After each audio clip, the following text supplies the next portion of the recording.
అందరికీ నమస్కారం అండి. మన తెలుగు కథలు యూట్యూబ్ ఛానల్‌కి స్వాగతం. ఈరోజు మనం చెప్పుకోబోయే కథ పేరు పరుగు. ఈ కథ ప్రముఖ వార్తాపత్రిక ఈనాడు ఆదివారంలో 15 మే 2022న ప్రచురింపబడింది. ఇంకా కథలోకి వెళ్ళే ముందు నాకు ఈ కథలో నచ్చిన అంశం ఏంటో కొంచెం తెలియజేయగలుగుతున్నాను. ఈ రోజుల్లో తల్లిదండ్రులు ఇద్దరూ ఉద్యోగాలకి వెళ్తున్నారు.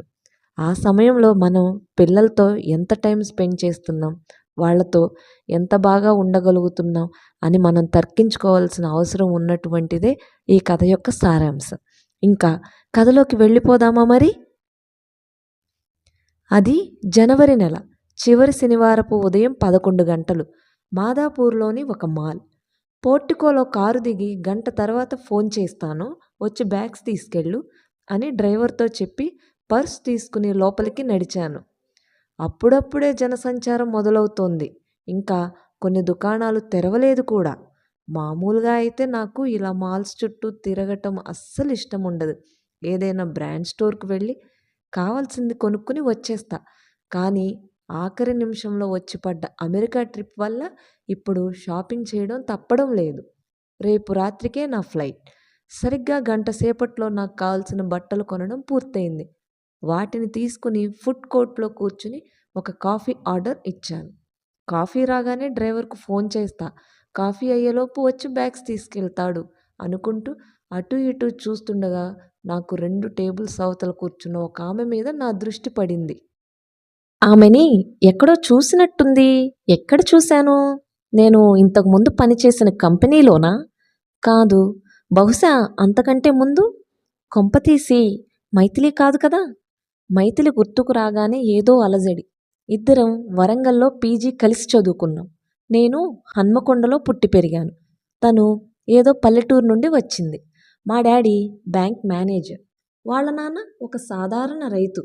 పీజీలో చేరిన కొత్తలో దానికి సరిగ్గా ఇంగ్లీష్ మాట్లాడడం కూడా వచ్చేది కాదు. కానీ మొదటి సంవత్సరం అయ్యేసరికి గొంగుళి పురుగు సీతాకోక చిలుకగా మారినట్టు ఇంగ్లీష్ భాషలో, కంప్యూటర్ ప్రోగ్రామింగ్లో ఆరితేరిపోయింది. 3వ సెమిస్టర్లో తను మా యూనివర్సిటీ టాపర్గా నిలిచింది. చూస్తుండగానే కాలేజ్లో అదొక స్టార్ లాగా ఎదిగిపోయింది. 4 సెమిస్టర్లో తనని అధిగమించడానికి నేను సెమిస్టర్ మొదటి రోజు నుండి చదవటం మొదలుపెట్టాను.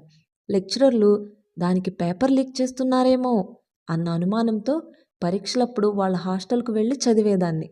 కానీ నేను అనుమానించినట్లు ఏదీ జరగలేదు. మైథిలి తను చదువుకోవడమే కాక తోటివారి సందేహాలు కూడా తీర్చేది. ఎంత పోటీపడి చదివినా చివరకు పరీక్షల్లో నాకు దానికంటే 2 మార్కులు తక్కువే వచ్చేవి. చదివినట్టే కనపడవు, ఇలా ప్రతిసారి నువ్వే టాపర్గా ఎలా వస్తున్నావే అన్న నా ప్రశ్నకు తన నవ్వే సమాధానమైంది. ఆ నవ్వు చూస్తే నాకు ఇంకా పుండు మీద కారం చల్లినట్లయింది. టౌన్లో ఒక ధనవంతుల కుటుంబంలో పుట్టి పెరిగిన నన్ను కేవలం ఒక సాధారణ కుటుంబం నుండి వచ్చిన పల్లెటూరు ముద్దు దాటేయడమేంటి అని నాకు చాలా అసహనంగా ఉండేది. మా పీజీ పూర్తయింది. మాలో చాలామందికి క్యాంపస్ ఇంటర్వ్యూలో ఉద్యోగాలు వచ్చాయి. నాకు మైథిలికి ఒకే రోజు ఉద్యోగం వచ్చింది. కాకపోతే వేరే వేరే సంస్థల్లో. ఆ తర్వాత ఇదే దాన్ని చూడటం. అసలు అక్కడ కూర్చున్నది నిజంగా మైథిలియేనా? పిలిచి చూద్దాం, తనే అయితే పలుకుతుంది కదా అనుకుంటూ మైథిలి అన్నాను. ఆ పిలుపు విని ఆమె తల తిప్పి నా వైపు చూసింది. మీరు మైథిలీనా? వరంగల్ కేయూలో పీజీ చేశారా అని అడిగాను. దానికి ఆమె మీరు సారీ, ఎక్కడో చూసినట్లుంది కానీ గుర్తుకు రావడం లేదు, ఏమనుకోకండి అంది. నేను గౌతమిని, నువ్వు ఎంసీఏలో నా క్లాస్మేట్వి.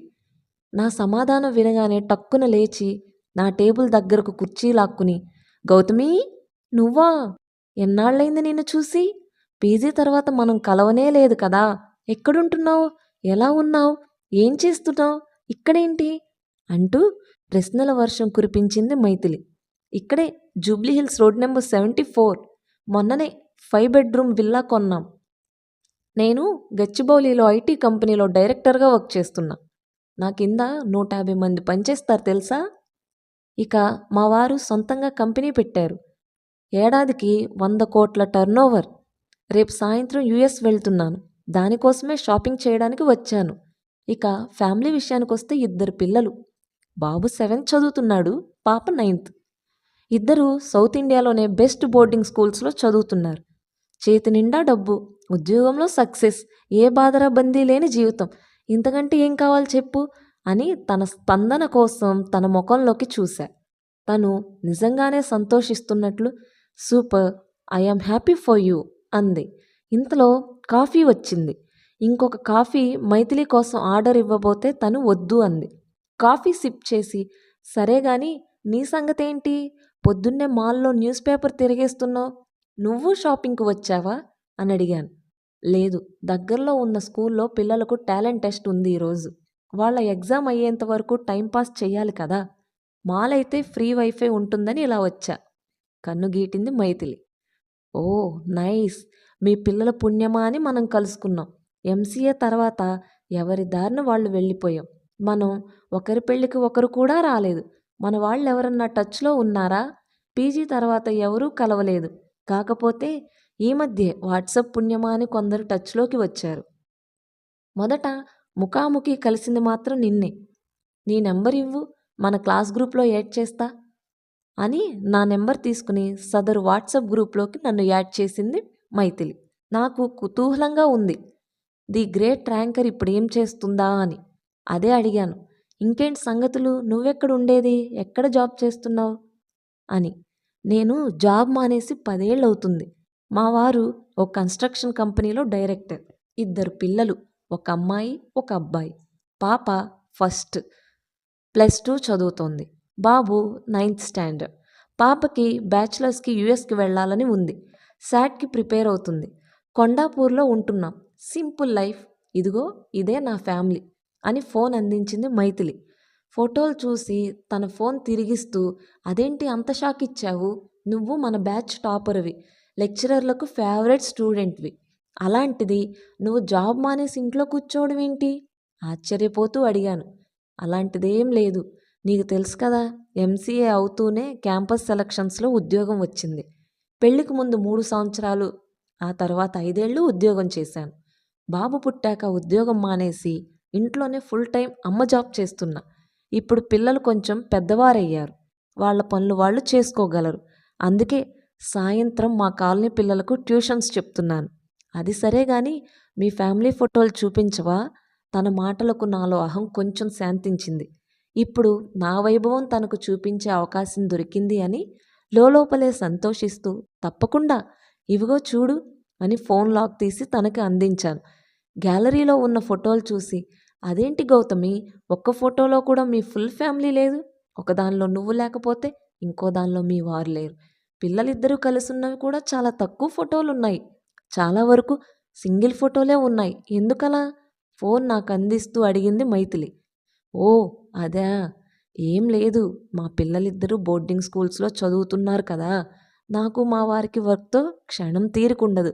ఆయన బిజినెస్ మీద, నేను ఉద్యోగరీత్యా ఎప్పుడూ ట్రిప్ల మీదే ఉంటాం. పిల్లలకు సెలవు వచ్చినప్పుడు మాత్రం మా ఇద్దరిలో ఒకరం కనీసం ఇంట్లో ఉండేలా ప్లాన్ చేస్తాం. ఇక పిల్లలు కూడా వేరువేరు తరగతులు, వేరువేరు స్కూల్స్ కాబట్టి వాళ్ళిద్దరికీ కూడా కలిసి ఉండే సమయం తక్కువే. అందుకే అన్ని సింగిల్ ఫొటోస్ ఉన్నాయి అన్నాను. అంతలోనే ఇదేంటి, నేను దానికి సంజాయిషీ ఇస్తున్నాను అనుకుని సర్దుకుంటూ, పిల్లలను ఒక వయసు తర్వాత స్వతంత్రంగా ఉండనివ్వాలి. అప్పుడే కదా వాళ్లకు బాధ్యత అలవాటవుతుంది. ఈ కాలం పిల్లలు చాలా షార్ప్. వాళ్లకు మనం కూర్చోబెట్టి నేర్పాల్సిన పని లేదు. నన్నడిగితే నువ్వు అనవసరంగా జాబ్ మానేశావు. నీ డిగ్రీకి నువ్వు న్యాయం చేయడం లేదు. ఒకసారి ఆలోచించు. నువ్వు కూడా జాబ్ చేస్తే నీ జీతము మీ వారి సంపాదన కలిపి మీకు చాలా ఉపయోగపడేది. ఇప్పుడు ఉంటున్న కొండాపూర్లో కాకుండా ఇంకొంచెం మెరుగైన చోట ఇల్లు కొనగలిగేవారు. హాయిగా ప్రపంచం అంతా తిరిగి చూసేదానివి. అసలు మీ లైఫే వేరే లెవెల్లో ఉండేది. నీకెప్పుడు అలా అనిపించలేదా? ఆఖరి వ్యాఖ్యలను ఒత్తి పలుకుతూ మైథిలి మొహంలో భావాలను చదవటానికి ప్రయత్నించాను. దానికి చిరునవ్వు నవ్వి, అఫ్కోర్స్ ఇప్పటి పిల్లలు చాలా షార్ప్, ఒప్పుకుంటాను. కానీ వాళ్ళకి ఏది మంచి ఏది చెడు అనే విచక్షణ నేర్పాల్సింది మనం మాత్రమే. ఇప్పుడు బాగుపడటానికి ఎన్ని అవకాశాలు ఉన్నాయో చెడిపోవడానికి అంతకంటే ఎక్కువ దారులున్నాయి. పిల్లలపై మనం పెట్టగలిగిన అతి ముఖ్యమైన పెట్టుబడి మనం వాళ్ళతో గడపగలిగే సమయం. మనం వాళ్ళను దేశాలు తిప్పకపోయినా, ఆస్తులు సంపాదించివ్వకపోయినా పర్లేదు. వాళ్లను మంచి వ్యక్తిత్వం ఉన్నవారిలా తీర్చిదిద్దగలిగితే చాలు. అదే మనం వారికిచ్చే నిజమైన ఆస్తి. బదులిచ్చింది మైథిలి. ఇవన్నీ కాదే, నీలా టాలెంట్ ఉండి జాబ్లో గ్యాప్ వచ్చిన ఆడవాళ్లకు మా కంపెనీలో మేము ప్రత్యేకంగా జాబ్స్ ఇస్తాం, సెకండ్ ఛాన్స్ లాగా. నువ్వు కావాలంటే ఇంటర్వ్యూ కూడా లేకుండా నిన్ను తీసుకుంటా. నా ఈమెయిల్ ఐడి నీకు మెసేజ్ చేస్తా, నీ రెజ్యూమ్ నాకు పంపించు అన్నాను. అలా అంటున్నప్పుడు ఉద్యోగాలిచ్చే స్థాయిలో ఉన్నానన్న గర్వం నా గొంతులో పలికింది. లేదు గౌతమి, నీ అభిమానానికి థ్యాంక్స్, కానీ మేము సుఖంగా బతకడానికి సరిపోయేంత మా వారు సంపాదిస్తున్నారు. దేవుడి దయ వల్ల కొంత వెనకేశాం. జీవితంలో 0 నుండి మొదలై ఈ స్థాయికి వచ్చాం. ఇక పిల్లలు, వారికి నచ్చింది చేయగలిగే మేము సపోర్ట్ చేయగలిగితే చాలు అంటూ తను సున్నితంగా తిరస్కరించింది. ఇదేంటి, నా ఆస్తి హోదా చూపించి దాన్ని చిన్నబుచ్చాలనుకుంటే అది అసలు ఏమీ పట్టనట్లు ఇంత కూల్గా ఉందేంటి? కౌచ్లో కూర్చున్న నాకు ఉన్నట్టుండి ముళ్ళ మీద కూర్చున్నట్లు అనిపించింది. ఫోన్ తీసి డ్రైవర్కు డయల్ చేశా. లైన్ కలవలేదు. మళ్ళీ ప్రయత్నించి కలవపోయేసరికి విసుగ్గా పెట్టాను ముఖాన్ని. ఏమైంది గౌతమి, ఎవరికి ఫోన్ ట్రై చేస్తున్నావు? మా డ్రైవర్కి సిగ్నల్ ఉండి ఉండదు, కలవట్లేదు, ఏం చేయాలో అని అనుకుంటూ మళ్ళీ ఫోన్ ట్రై చేశా. సెల్లార్లో ఉన్నాడేమో, సిగ్నల్ ఉండి ఉండదు, కాసేపాగి మళ్ళీ ట్రై చెయ్యి అనునయంగా చెప్పింది మైథిలి. సరే, ఇక అదే చెయ్యాలి. నాకు దేనికోసమైనా ఎవరికోసమైనా ఎదురు చూడటం అస్సలు ఇష్టం ఉండదు చురుగ్గా అని మళ్ళీ డ్రైవర్కు ఫోన్ చేశా. ఈసారి కలిసింది. ఫోన్ ఎత్తగానే ఎక్కడున్నావు? 1/2 గంట నుంచి నీకు ట్రై చేస్తున్నా, రా ఫుడ్ కోర్ట్కి, వచ్చి బ్యాగ్స్ తీసుకెళ్ళు అని చెప్పి పెట్టేశా. 5 నిమిషాల తర్వాత, మేడం, పిల్లల పరీక్ష అవలేదా ఇంకా అని మా డ్రైవర్ గొంతు వినిపించింది. నేను చూసేసరికి అతడు వచ్చి మైథిలిని పలకరిస్తున్నాడు. లేదు వెంకట్, ఇంకో అరగంట ఉంది, 1 గంట దాకా కదా, అయ్యాక నేను పిల్లల్ని తీసుకుని ఇంటికి వెళ్తాను. అన్నట్టు నువ్వేంటిక్కడ అడిగింది మైథిలి. నేను పనిచేసేది గౌతమి మేడం దగ్గరే, మీ ఇద్దరికీ ముందే పరిచయం ఉందా అని ఆశ్చర్యపోతూ అడిగాడు. మేమిద్దరం ఫ్రెండ్స్లే, ఇదిగో ఈ బ్యాగ్స్ తీసుకెళ్ళు అని విసుగ్గా చెప్పాను. సరే మేడం, మిమ్మల్ని సాయంత్రం కలుస్తాను అని మైథిలికి చెప్పి నా దగ్గర ఉన్న సామాన్లు అందుకుని వెళ్ళిపోయాడు మా డ్రైవర్ వెంకట్. నా అమెరికా ట్రిప్ అయ్యాక ఒకసారి కలుద్దాం అని మైథిలికి చెప్పి అక్కడి నుండి బయటపడ్డాను. కారు ఎక్కి కూర్చున్నానే కానీ నా ఆలోచనలు మైథిలి చుట్టే తిరుగుతున్నాయి. కొంచెం దూరం వెళ్ళగానే వెంకట్, మేడం, మైథిలి మేడం మీకు ముందే తెలుసా అని అడిగాడు. తెలుసు, మేమిద్దరం క్లాస్మేట్స్మి. తను నీకెలా తెలుసు తిరిగి అడిగాను. మా ఆవిడ వాళ్ళ ఇంట్లో పనిచేస్తుంది, వైట్ ఫీల్డ్స్లో పెద్ద విల్లా వాళ్ళది. సారు మేడం చాలా మంచివారు, వారి చేతికి ఎముకనే లేదు. మా ఇద్దరు పిల్లలు బాగా చదువుతున్నారు. అది గమనించి వాళ్ళ స్కూల్ ఫీజులు మైథిలి మేడమే కట్టి చదివిస్తున్నారు. ఇవాళ ఏదో టెస్ట్ ఉందట, వాళ్ళ బాబుతో పాటు మా పిల్లలను కూడా తీసుకొచ్చి రాయిస్తున్నారు.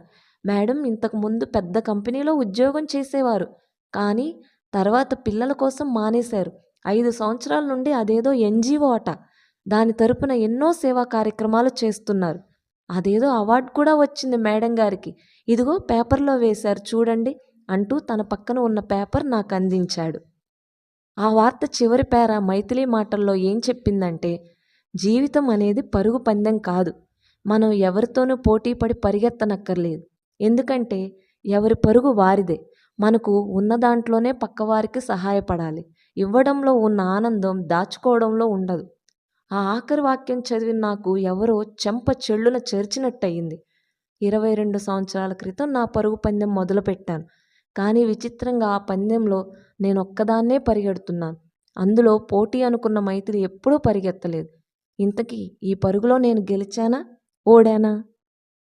కథ సమాప్తం. మరిన్ని కథల కోసం మన తెలుగు కథలు యూట్యూబ్ ఛానల్ని లైక్ చేసి, షేర్ చేసి, సబ్స్క్రైబ్ చేసుకోండి.